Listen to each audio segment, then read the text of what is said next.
Може? Добро. Веќе подолго време сите јавни изјави во политичкиот живот не кореспондираат со однесувањето на представниците на власта во нашата држава. И така е случај и овој пат. Значи имавме пад не на само демократските процеси, него воопшто имаме и пад на демократските процедури, така да пред некој ден во собранието имавме продолжување на кризната состојба за справување со ковид и на комисијата и на седницата немаше ниту еден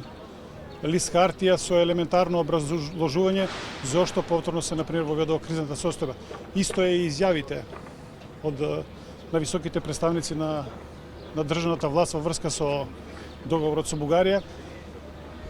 Секогаш тие нивни изјави, барем до сега, одударале од она што стварно се случувало, односно она што се случувало позади сцената, и заради тоа Коалицијата за подобро Македонија се реши на овој начин да ја алармира македонската јавност за сето она што се случува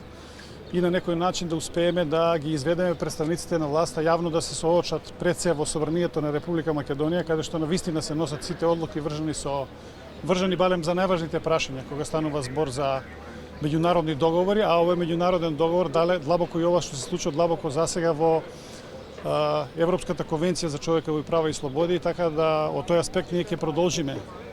со протестите без оглед на по некои реакции кои се јавуваат дека тоа не треба да се прави. Напротив, упорно ќе продолжиме да ја потсетуваме владата на Република Македонија дека треба да излезе не само пред граѓаните на Република Македонија, него туку и пред пратениците во собранието на Република Македонија со сите потребни информации за да можеме да склопиме било која одлука која е во заеднички интерес за сите граѓани на Република Македонија и која би довела понатаму до стабилизација на политичките прилики во Републикава, наспроти тенденциите кои укажуваат дека работите не се движат во најдобра насока, ниту во економска, ниту во политичка, ниту во социјална, ниту во било која друга насока. Ви благодарам.